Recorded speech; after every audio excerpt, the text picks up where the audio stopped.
Sure. Oh, thank everybody for joining us today. As Hernan said, my name's Ron Lowry. I'm the Eastern Area Manager for Hazard Control. In addition, I'm got 38 years in the fire service, and I'm a fire chief with a volunteer department here in Pennsylvania.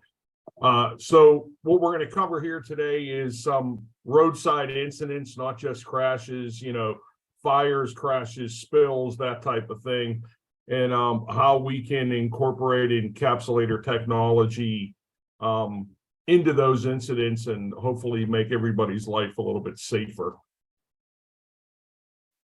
So here at HCT, it's our mission to encapsulate the world.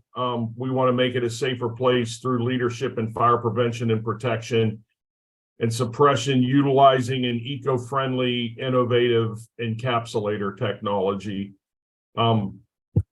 For those that are not familiar, F500 encapsulator technology is a U.S.-made product.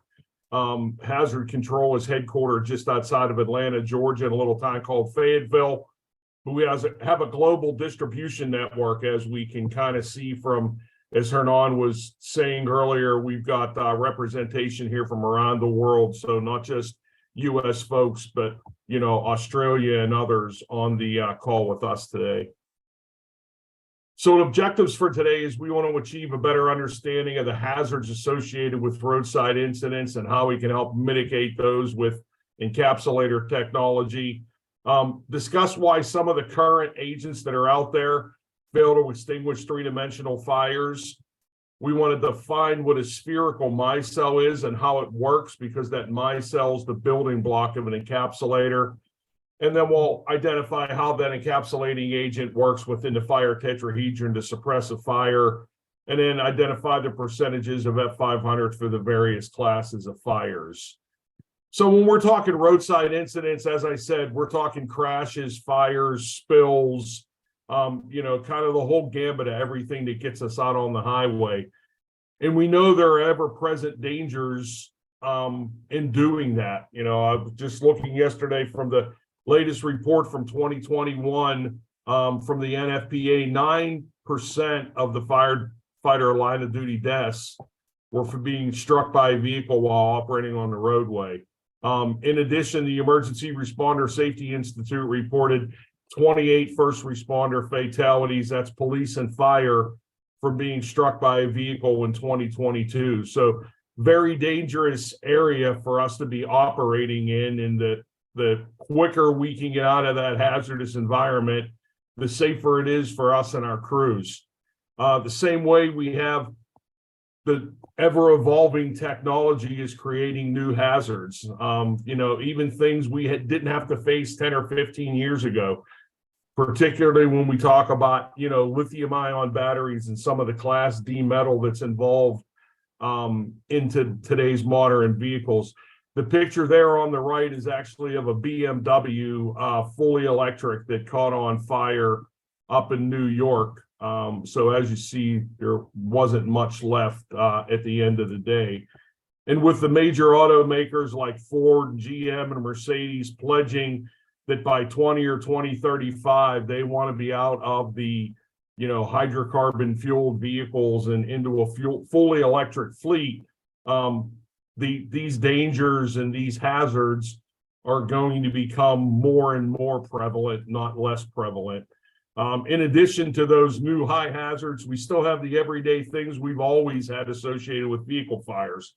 Class A materials like the cloth interiors, the tires, the generalized plastics, those type of things. And then even in addition, from the traditional fully gas and/or hybrid vehicles, one of the other instances that's kind of highlighted, it's not as bad as it was here maybe 18 months ago, 20 months ago, when gas was through the roof.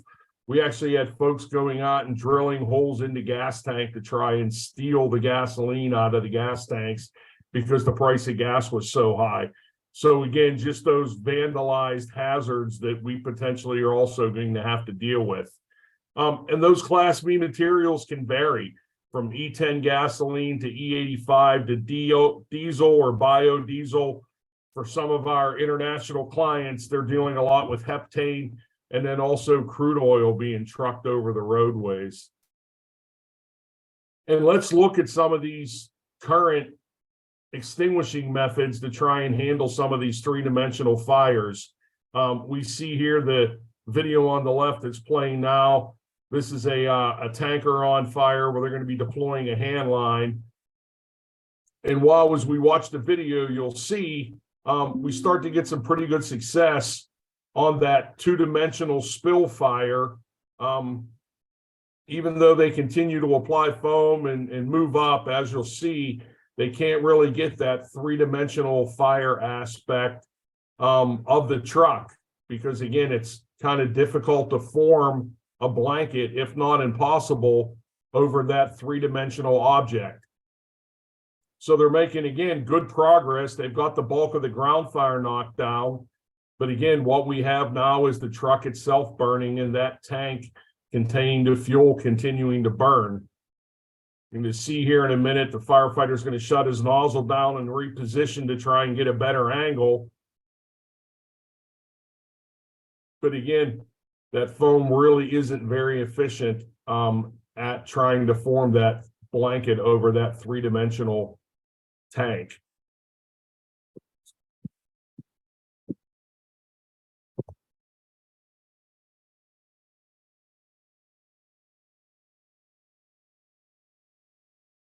Speed it up here a little bit. See the firefighter here will be shutting down and redeploying the line.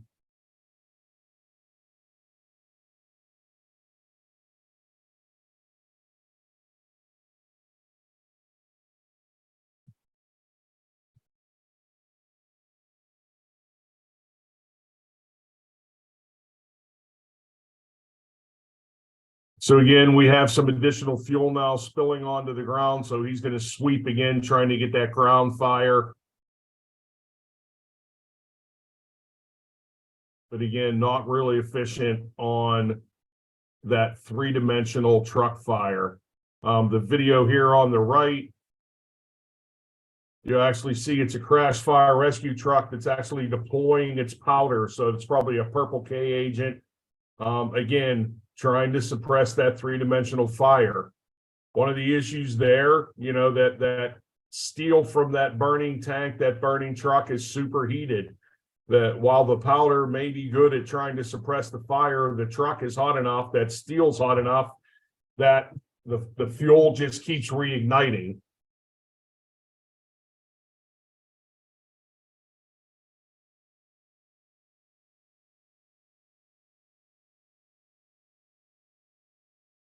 So even with those larger quantities of dry powder like you can get with a crash fire rescue truck, with an ARP truck, even those quantities aren't sufficient enough to suppress that fire.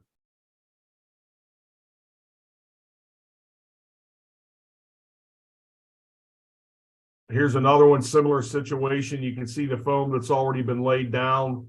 You know, the tank's split open, burning against the Jersey barrier. Again, a three-dimensional flowing fuel fire. Foam, even within the foam annex, it'll tell you that foams are not suitable for three-dimensional fuel fires or flowing gas fires. Again, both crash fire rescue, and you'll see they'll be deploying some hand lines here, really not having that much of an effect. And if we look at these tank trucks, you know, and I look at it as, you know, being in the fire service, did this fire really end up being extinguished, or did it purely run out of fuel? Did, you know, the gas burn itself out, and eventually, yes, the fire was suppressed, but was it because of the firefighting efforts, or because the fuel source from the tank just eventually ran out? So again, as we see here as the video plays on, really, there's not really much we can do with that large three-dimensional fire with today's current foaming technologies. Another one here, you know, racetracks, but again, those same type of violent collisions like we can run into. You'll see here the same thing, both dry chemical and foam extinguishers trying to be used to handle, again, what's a three-dimensional fire. You'll even see here with some of the smaller extinguishers, the difficulty they have even handling the two-dimensional aspect of the spill fire and getting that fire suppressed.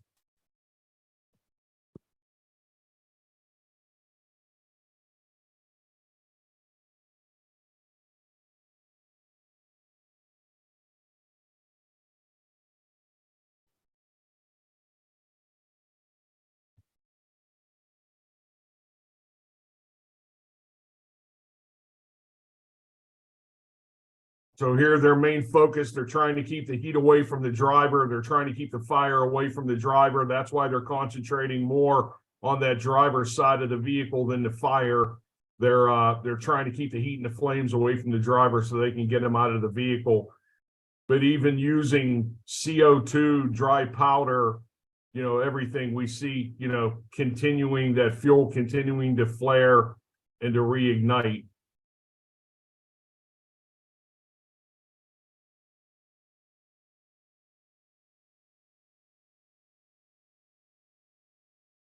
So what does your department currently do in an auto scene, in an accident scene with fuel spills to try and make that fuel safer? Well, a lot of times we're pulling out either a hose line in hopes that, we don't have a spill,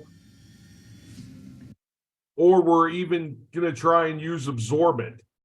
So you're going to see here, the firefighter is going to spill out some gasoline and then use some typical absorbent, be that kitty litter, be that speed dry, some type of clay absorbent material to try and suck up that fuel spill.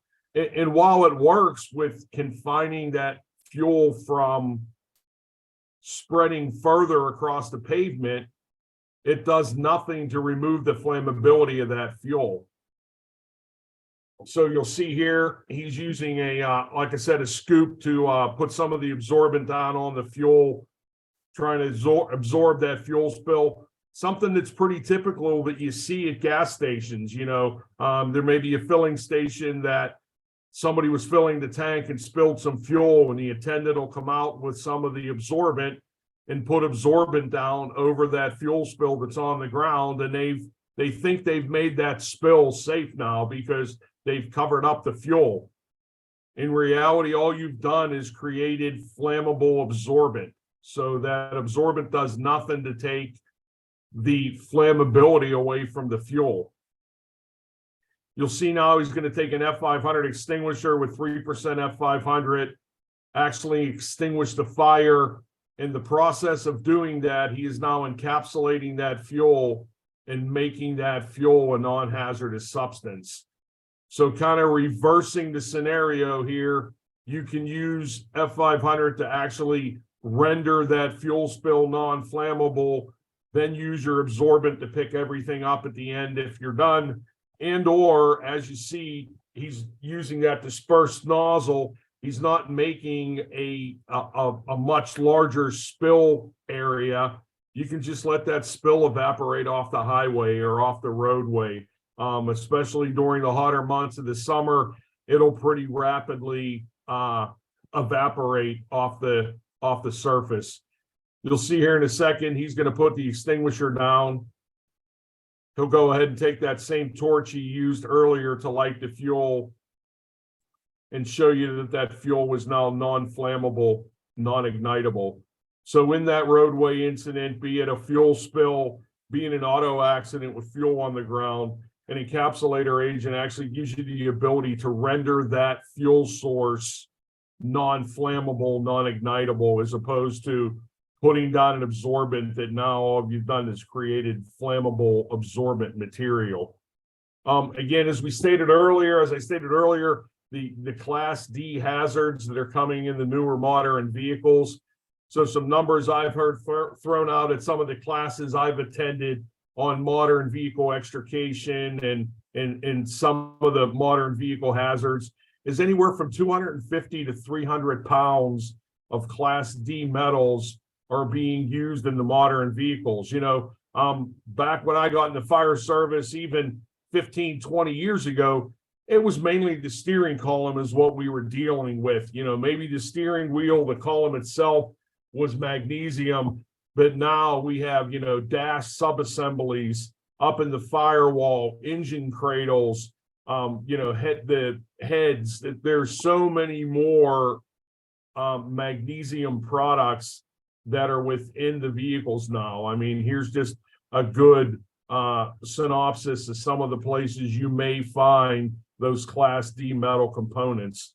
So again, an increasing hazard that isn't going away. Automakers continue to try and find ways to make vehicles lighter, and the way they do that is using alloys like magnesium and titanium that they can reduce weight while adding strength to the vehicle. And we talk about just straight hazardous materials that are being, you know, transported across the roadways, not necessarily in the vehicles, but in the trucks that are on the roadways. You know, be that frack waste here. That's a big thing in the Pennsylvania, Ohio area. We have a lot of trucks carrying frack waste, to any other medical waste, various hazardous materials that are being carried on the roadway. Here's some incidents from down in Chile. It was a tractor trailer accident. Two tankers ran into each other carrying sulfuric acid. There's been some pretty extensive testing done down in Chile with F500, where they've shown it has the ability to neutralize sulfuric acid while not having an exothermic reaction or a very reduced exothermic reaction. As you see here, these firefighters are actually encapsulating, treating that sulfuric acid spill. You notice there's no huge vapor cloud going up. That's because the ability of F500 to actually neutralize that acid, again, without that heavy exothermic reaction where we get that huge sulfuric acid cloud that we would normally see when we were trying to treat that kind of spill. Another typical type incident. So this was out in Globe, Arizona. This was a tank truck that was carrying 8,000 gallons of gas and diesel, rolled off the highway. So the state came in and set up some remote monitoring where they were monitoring LELs. They hooked some straps up to the tanker. Whoop, let me go back there. Sorry about that. Why that video didn't play. So they've strapped the tank now and they're rolling the tank. They've opened the scuttles on the tanker so that they can get the fuel out of the tank so that it's light enough and safe enough that they can lift it back up onto the highway. So here they're spraying a 3% solution of F500 down over the tanker and into that fuel that's being spilled from the tank to neutralize that spill, to neutralize that fuel, take the flammability away, reduce the LEL so that they continue to do this in a safe manner. After they got the tank empty, they went ahead and again continued to apply the F500 as they used multiple cranes to lift that tank truck back up onto the highway. So as you see here, they're attempting to lift the tank and the trailer and the tractor and the tank back up onto the highway to get it down out of the ditch, again, while flowing a 3% solution of F500 to encapsulate those flammable vapors that may still be coming out of the tank. And then again, we've got lithium ion batteries, you know, that up and coming ever present hazard. Currently, there isn't a listing outside of Class A. They consider lithium ion batteries currently here in the US as a Class A hazard, but we know it's more than a Class A hazard. It has the Class A materials. It has Class B flammable electrolyte. It's an energized fire, so potentially a Class C hazard. So, you know, you need to ask yourself, how was your department planning on approaching a battery fire in a lithium ion vehicle? Most of them, Deadly crash involving one of Tesla's Most of the departments, are doing it with copious amounts of water. Here we see this was a pretty publicized one because initially they thought both of the folks were sitting in the back seat, letting the car drive on autopilot. This was from down in Texas in the Houston area.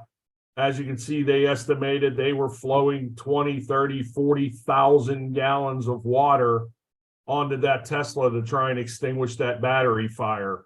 So, the standard of copious amounts of water, what does that copious amount entail? How much? And then how much runoff is that copious amount of water generating that we're using to try and suppress that fire?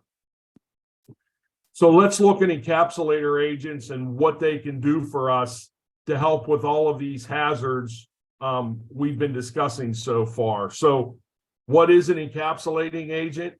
It's a fluorine-free, non-corrosive, biodegradable encapsulating agent.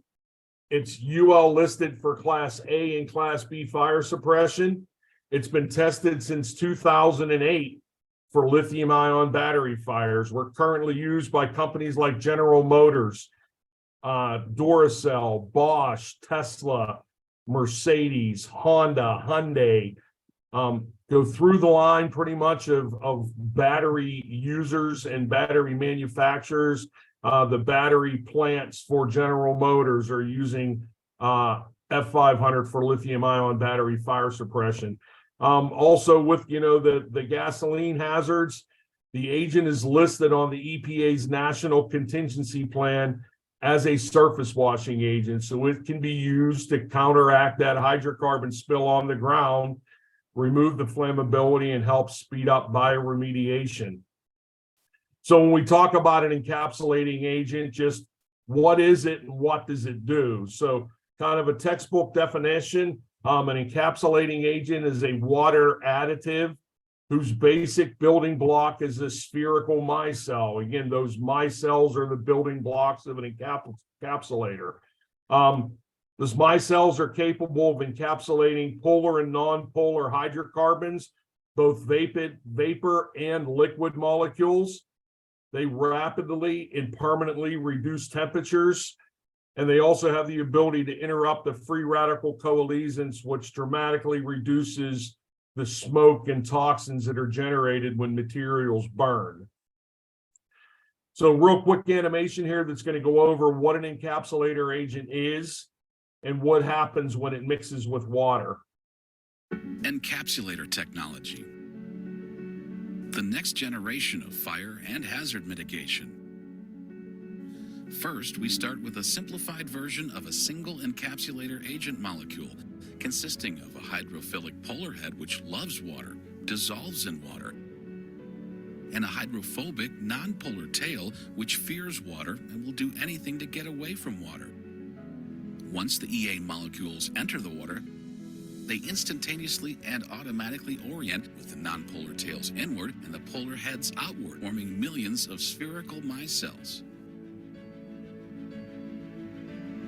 Micelles travel towards and exit the nozzles, forming EA droplets.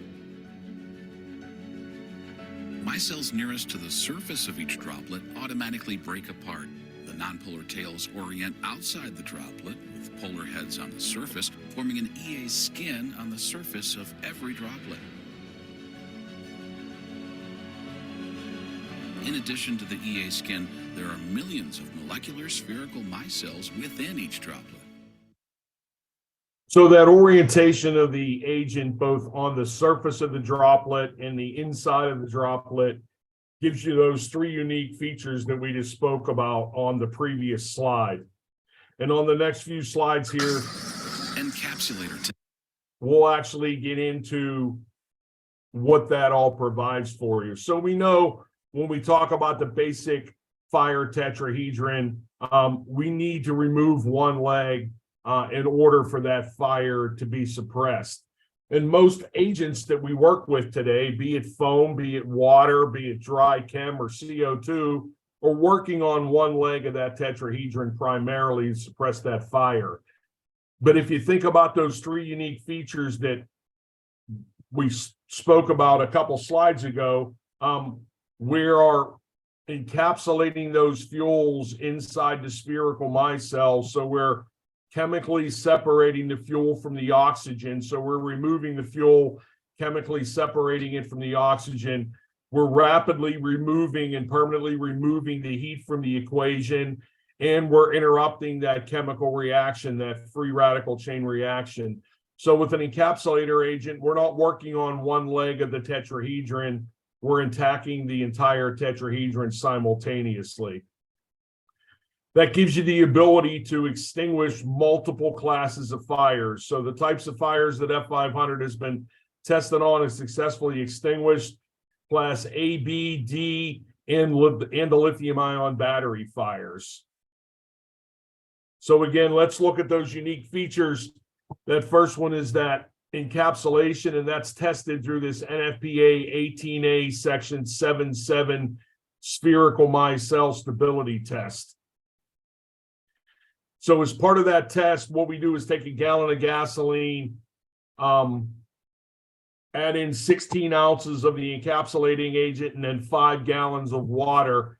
At the end of that time, that fuel, at the end of a minute, that fuel was tested with a torch and it can't ignite. Then we leave the solution sit for 2 hours and again try to pass a torch across the surface. And again, that surface can't ignite, that fuel can't ignite. When the agent passes that test, it proves that you have a stable spherical micelle in the presence of high heat for an extended period of time.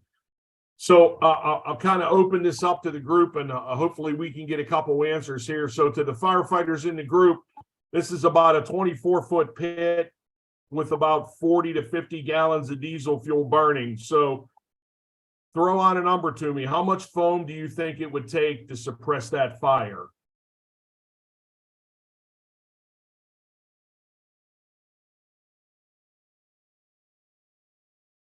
Come on, guys. Somebody give me a number.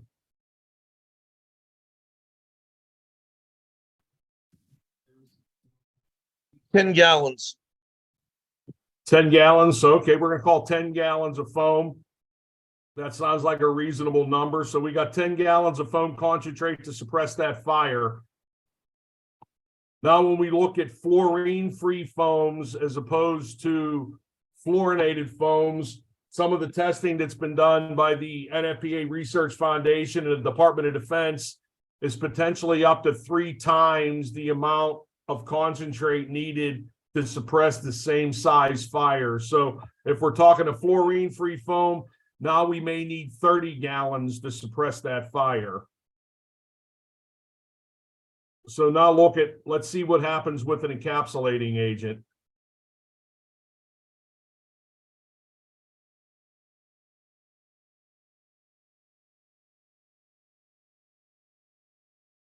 As you're going to see, there's no special application technique.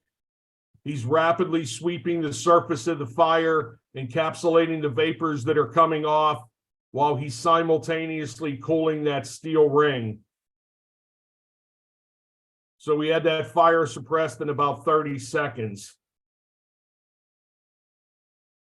If we look at that 30 seconds use less than 1.5 gallons of an encapsulating agent to suppress that fire. So even with the fluorinated foam, 10 gallons to 1.5 gallons to achieve the same suppression. So again, a much greater savings in the amount of concentrate that's needed to be carried and or used to suppress the fire.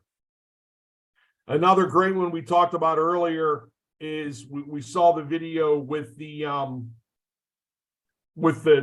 absorbent trying to pick up the fuel. So this will more reiterate what I was talking about then about being able to neutralize that fuel spill. So what you have here is some gasoline spilled out on the ground, using an extinguisher to encapsulate the center portion of that spill.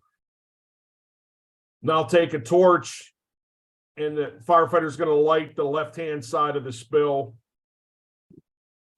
As you'll see, the material in the middle is now encapsulated. It's non-flammable, non-explosive, non-ignitable. He'll now take the torch and ignite the other side. So you now have an encapsulated center portion of fuel through the middle of the other two burning fuel sides.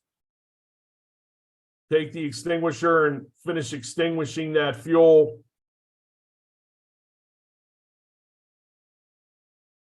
And just like we saw earlier, he'll go ahead and take that torch and show that that fuel was no longer ignitable or flammable. So in a vehicle accident or a fuel spill type scenario, we can treat that spill, take your 4-gas meter, run your meter over the surface of that spill. If you have 0 LELs, you're now encapsulated. You can walk through the spill. You can take your patient out through the spill without having to worry about a potential flash fire or a spark igniting that fuel that's still on the ground. So the benefits you get with an encapsulating agent, again, we don't need that blanket. We don't need to maintain that blanket to suppress those fuels. We can encapsulate the fuels and take that flammability away. That makes the scene safer, involves less cleanup, and it's an environmentally safe solution. The second unique feature is that rapid cooling. Again, that skin of F500 on the surface works like a heat sink. It absorbs the heat energy and transfers it to the micelles within the water droplet. So we get much greater cooling effect than plain water alone. The video of a vehicle fire. So we're going to be using a 20-gallon per minute nozzle on this car fire at 1% F500. Watch how rapidly the fire is extinguished with a 20-gallon per minute nozzle and how quickly the heat is removed from the vehicle. So again, rapid heat reduction, very little product used, very little runoff. So all the hazards associated with large flows, your runoff, be it the material, the fire affluent getting into the stream and the aquifer, creating a greater hazard. You can suppress the fire much quicker with much less agent. Same thing we're seeing Hazard here. control tech. This is using an extinguisher, so they're just going to be using a propane torch and acetylene torch to heat up this car hood. So you'll see here that we're using a thermal imager to monitor the temperatures on that hood. That thermal imager maxes out at about 1200 degrees, but the temperature is much hotter than 1200 degrees. They're using an acetylene torch on it.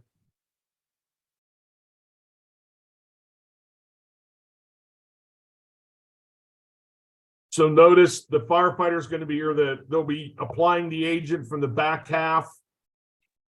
The fire was extinguished on the front of the hood, even though the agent never touched the actual burning materials. That's because we were able to pull the heat out of that burning material, that burning paint on the hood. We could cool it fast enough to stop it from burning. If you remove the heat, the fire's going to go out. The agent doesn't have to be put onto the fire to remove the fire. If you can get enough of the heat driven away from it, if you can pull the heat out, the fire is going to go out. So rapid cooling, the benefits we get from rapid cooling, you can minimize the burn damage, less water is needed.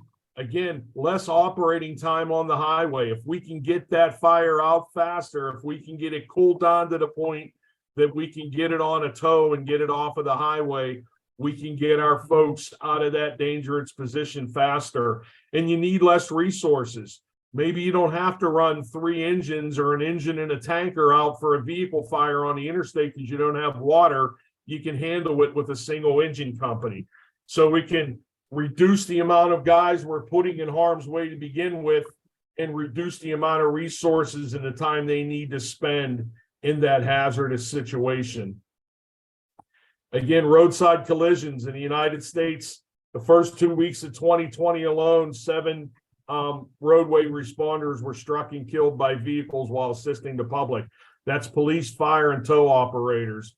Again, it's a very dangerous place for us to be operating in. The last unique feature is that toxin reduction. We've got testing that shows that the F500, when it was used to treat some burning smoke from toluene, removed over 98.6% of the toxins out of that smoke. So the ability to make the IDLH atmosphere that we are operating in much safer, reducing the exposure of those toxins from the smoke from the firefighters. So again, this testing was done at Clemson University. They were burning toluene under this inverted funnel.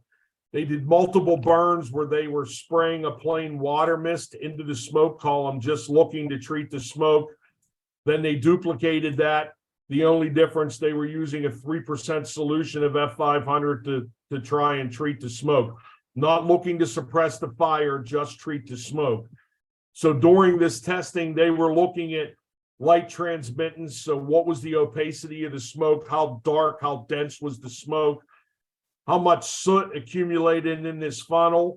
And then as well, they were doing smoke sampling there during this whole time. So they were looking at what was the soot and the smoke toxicity from that burning toluene. When they compared the results, they found with F500, there was a 68% increase in visibility, a 97% reduction in soot, and a 98.6% reduction in soot toxicity. This is from that Clemson study. This information, along with vapor reduction experiments, suggest an interruption of vapor phase combustion, possibly by inhibiting the radical coalescence into soot particles. The toluene fire that produced F500 produced smoke and combustion byproducts were 98.6% less toxic than compounds released from the untreated fire.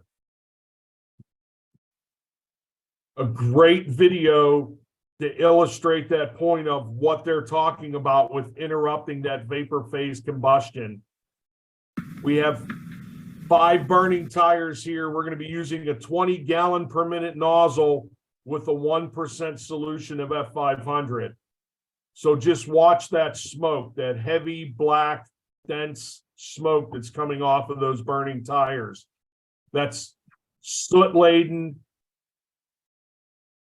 toxic-laden smoke. As you see, we still have flame. The tires are still burning, but where's that heavy, black, toxic, soot-laden smoke?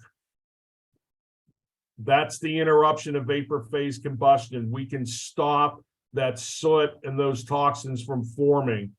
So think about a vehicle fire on the interstate with that heavy black smoke pushing off of that car, obscuring 3 lanes of traffic. If we can drastically knock that smoke down and improve the visibility so that these nitwits that are driving on the highway, still trying to come by us at 60 or 70 mile an hour, can actually see what's going on and aren't being obscured by that smoke, how much safer are we making that scene? Not even from a toxic point of view, just from the ability to clear that smoke quicker, making it a safer environment to operate in. So again, that toxin reduction, reduce cancer risk. You know, if we can lower those toxins we're exposed to over the course of a career, it's going to improve firefighter health. Again, creates less toxic runoff, increased visibility, and just increase all around scene safety. So we talk about property loss due to vehicle fires. According to a report from the NFPA in 2021, vehicle fires accounted for 15% of all fires, 18% of the civilian firefighter deaths, and 10% of civilian firefighter injuries. So video here kind of goes to the point of what a little bit of F500 can do. So you have a fully involved interior compartment here, firefighter using an extinguisher with 2.5 gallons, 3% F500. And while it's not totally extinguished, that's a pretty good knock on that interior compartment fire with 2.5 gallons of agent. So again, very rapid knockdown, very little product used, very rapid suppression.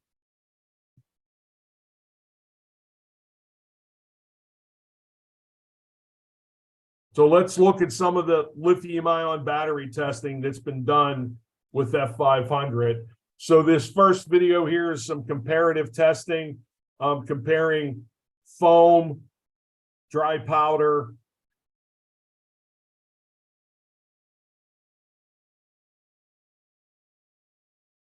finally found a video that won't play.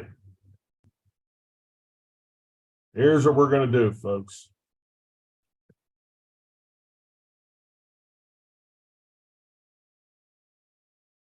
Let me pull up that video. If at first they don't succeed, try again. Bear with me while I find it over here.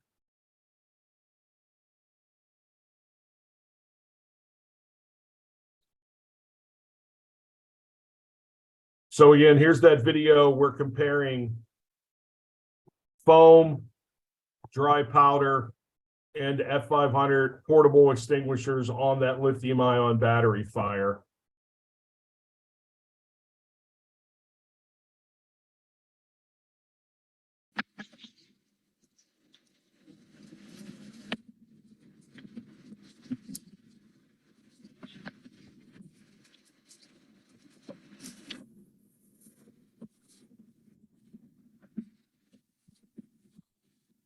So as you'll see here with the powder, you have no ability to remove heat. The only way to effectively extinguish a lithium-ion battery fire is to cool it to stop that thermal propagation from cell to cell. You can't do that with the dry powder. We're not removing any heat. It's ineffective on a lithium-ion battery fire. We see the same thing with the foam. You can't form that foam blanket because of the explosive nature of the batteries. So the foam's really ineffective on the battery fires as well.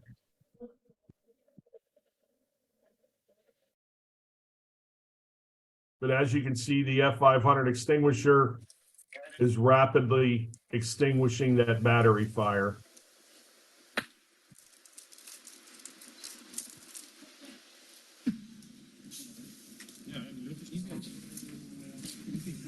So from that testing was done at Kiwa over in the Netherlands. That was done for Tesla in coordination with Johnson Controls over in Europe.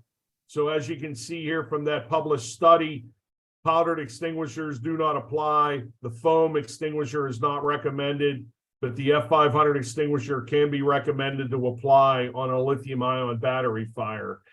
In fact, the Netherlands, where this test was performed, is now the first country in the world to come out with a fire extinguisher test protocol for lithium-ion batteries.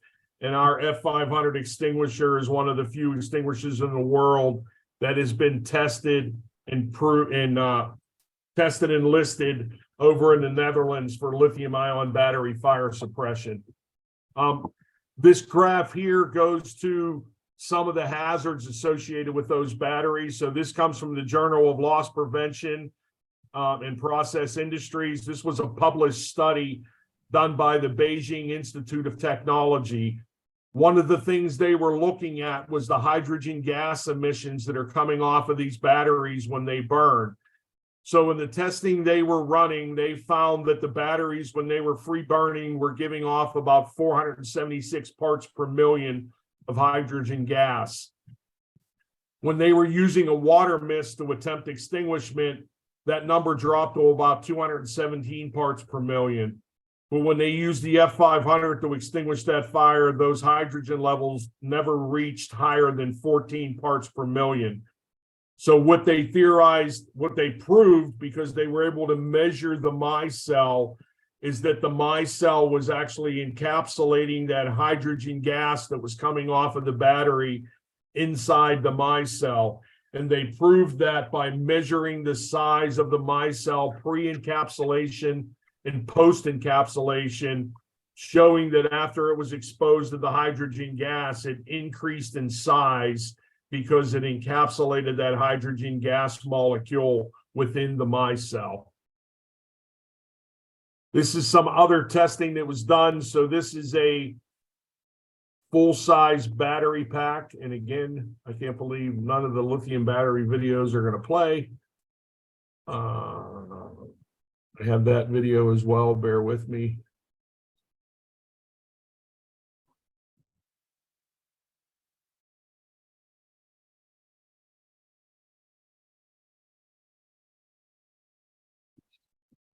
So this is a full-size vehicle battery. This test is being done in a Connex box, a 20-foot Connex box. They have thermocouples set up on the exterior walls where they're monitoring the temperature buildup on the walls. So they also have this is done through a sprinkler system. So they have a sprinkler set up in the Connex box, 2 standard sprinkler heads at either end of the Connex box with the battery set up in the middle. So the sprinklers aren't set up directly over the battery. The battery is just set in the overlapping patterns of the sprinkler heads. So as you see, they started a thermal runaway. They continue to let the fire spread, the fire grow, so that propagation, cell-to-cell propagation is happening.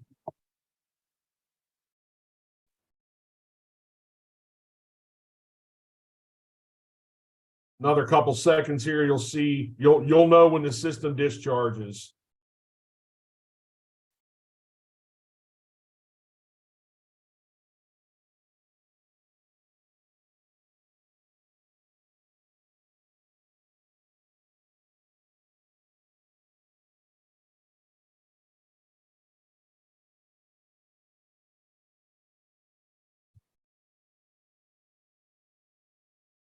System discharges, the flames are extinguished instantly, and the total discharge time on that battery was, I think, 2 minutes.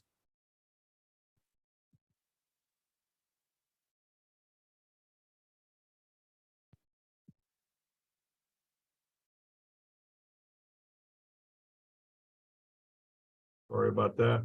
Get back to the right video here.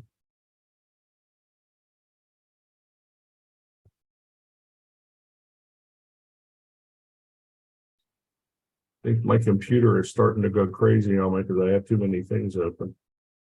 Close some of these videos. See if that helps.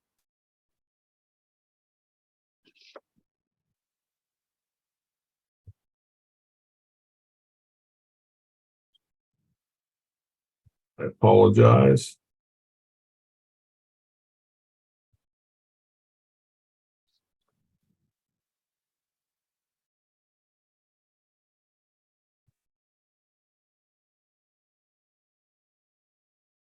There we go.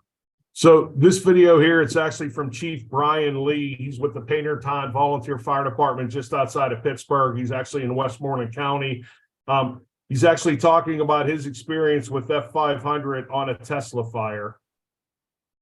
And that video is not going to play either. I apologize. I'm going to try and close this real quick and reopen it and see if that kind of solves some of my issues.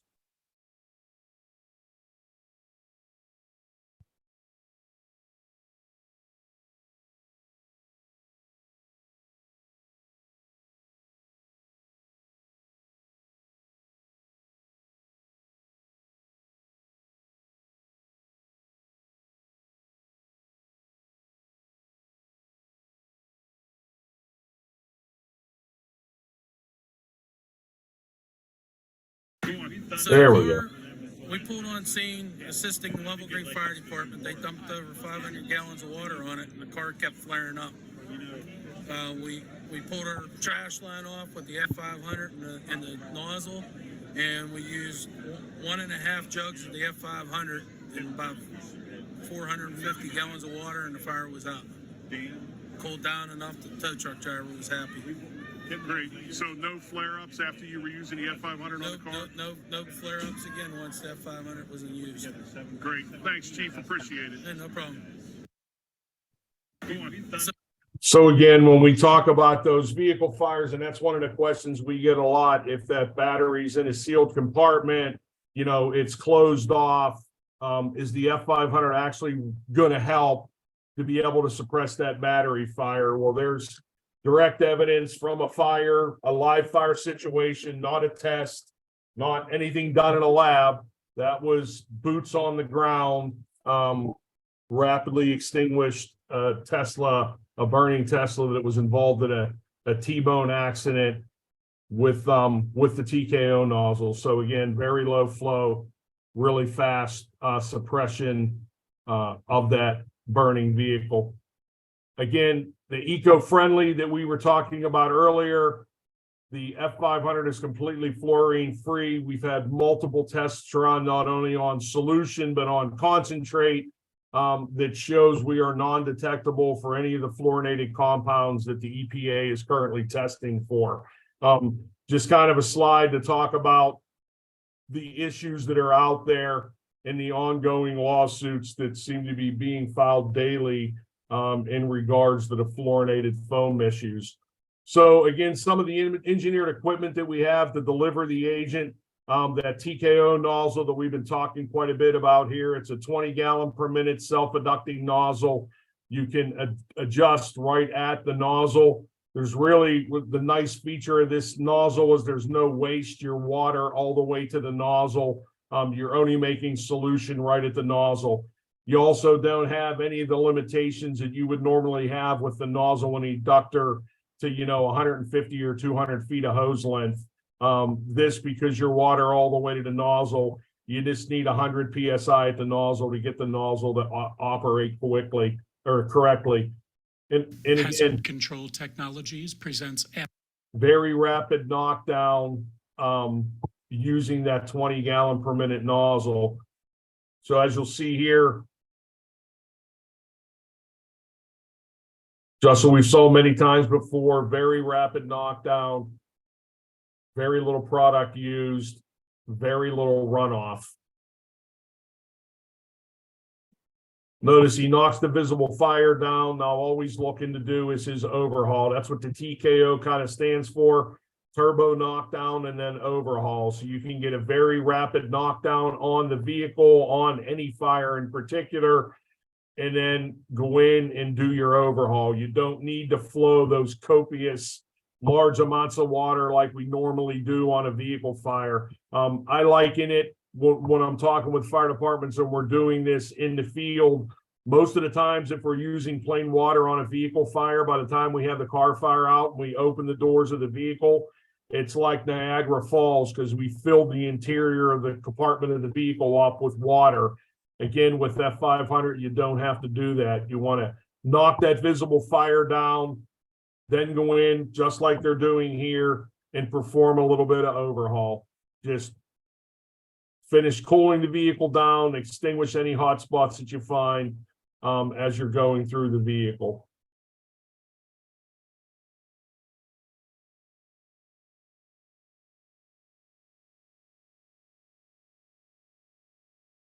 Really good video just to drive that point home, turbo knocked on and then go in and do your overhaul.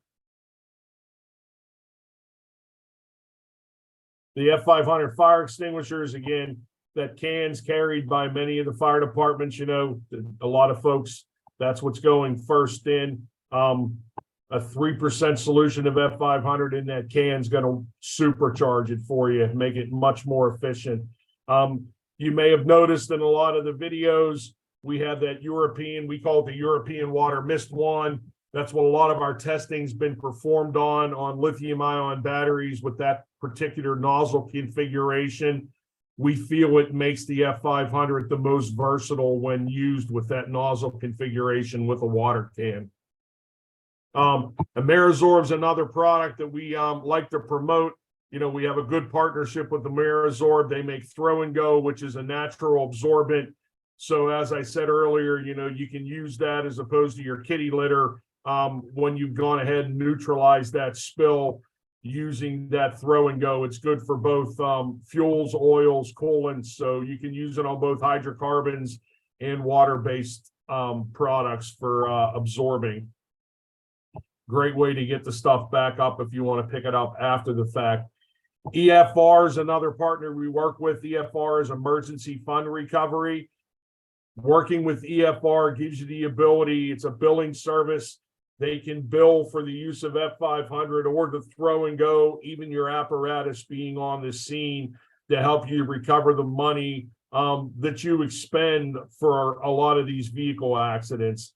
It's a really cool feature. They've got a phone app that makes it pretty simple to do all your documentation on scene.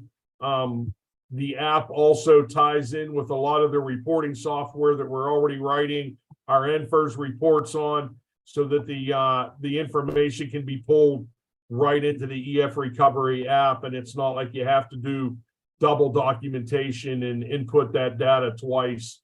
You can pull that data right over from your emergency reporting software. Kind of a real There's quick been a video crash. here. People are hurt. It's going to go Fluids are through that leaking. EF Traffic recovery needs process. directing.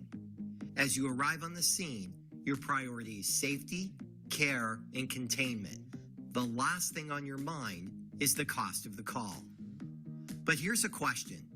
Should your department have to pay for someone else's recklessness? If a city ordinance or county resolution says you're entitled to reimbursement, your department has a right to its money. And that's the problem. Do you have the time and the resources to chase it? We do. We're EF Recovery, one of the most experienced providers of billing services. Welcome to Response Recovery, a claims management program that recovers incident response dollars and gives them back to your department. With the Response Recovery Program, we have the infrastructure, insurance company relationships, and knowledge of the law to get you the money you deserve. Here's how it works. Using your fire reporting system, we locate and extract the MVA, obtain the incident report, and fill out all the incident paperwork. You approve the claim, we file it, and we pursue collection. If the claim is wrongfully denied, our team of experts pursues the insurance company and makes sure the claim gets paid. Submitting information to us is easy, and the claims review process is fast and convenient. There are no minimums or special requirements, and training is a snap thanks to our templates for manpower, consumables, and equipment that save you time. Best of all, you're in full control of the program. You determine who we speak to, the insurance company, the responsible party who caused the incident, or both. Our customer service is second to none. We use the maximum care, consideration, and professionalism, whether we're working with you, with insurance companies, or with residents in your community. We have safeguards to ensure accuracy and compliance, and we bill for all types of runs. So whatever incident your department responded to, we'll get to work on the reimbursement for it. If you're ready to recover the reimbursable expenses that you've earned, and you want to work with an experienced, seasoned partner, you want this flexible program. The Response Recovery Program from EF Recovery. Because your department deserves every dollar it's earned. There's been a crash. So let's review our objectives and reflect a little bit on what we've discussed today. So versatility in a fire suppressant agent is essential. On average, there's 12,200 roadway responses in the U.S. every year. We really don't know what materials are involved.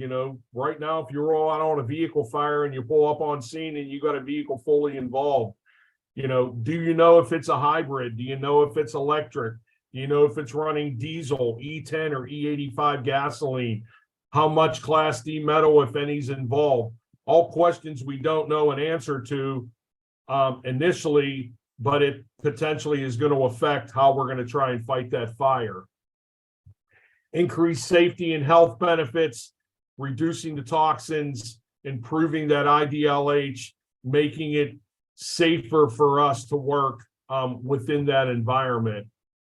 Decreasing injuries, again, getting off that highway faster, getting our folks out of that dangerous position that they're in, spending less time in that ultra hazardous environment.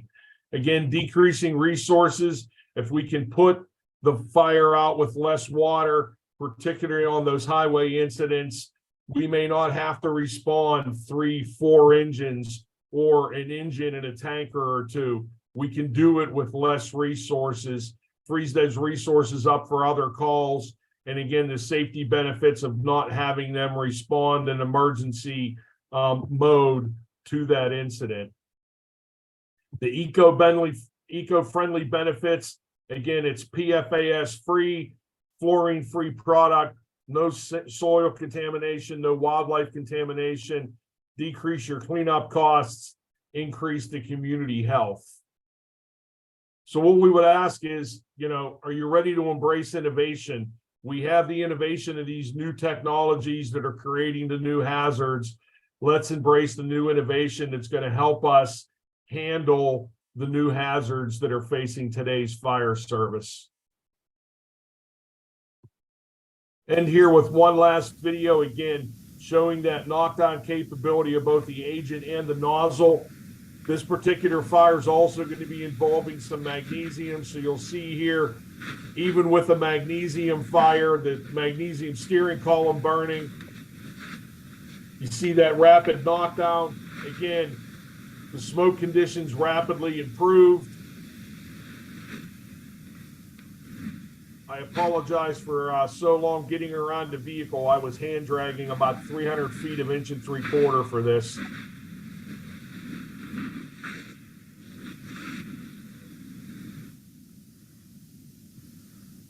Again, as we saw earlier, once the agent's been applied, even though the vehicle's still burning, even though it's plastics and rubber still burning, you don't have that heavy toxic smoke coming off the vehicle. There's our mag.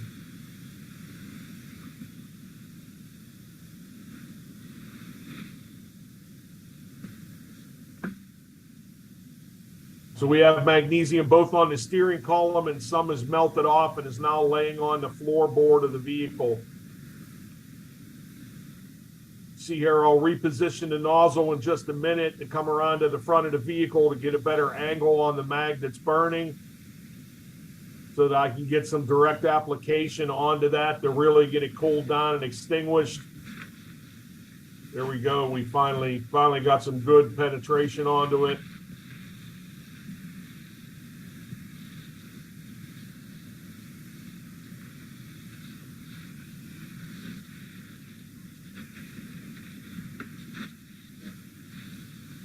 So that entire vehicle, including the magnesium, was extinguished in about 2 minutes with a 20-gallon per minute nozzle. So we probably extinguished that fire with about 35 gallons of an F500 solution.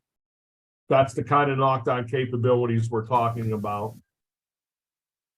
And I just want to thank everybody for their time. I hope you found it informational and helpful. And as Hernan said, any questions, you can always reach us for anything at info@hct-world.com. Esther does a great job of getting all the questions out to the correct person to answer them for you. We're here to help you. So, F500 isn't just a product. We look at it as you're not just buying F500 from HCT, you're getting our services as well. So anything we can do to help you, we're here to help.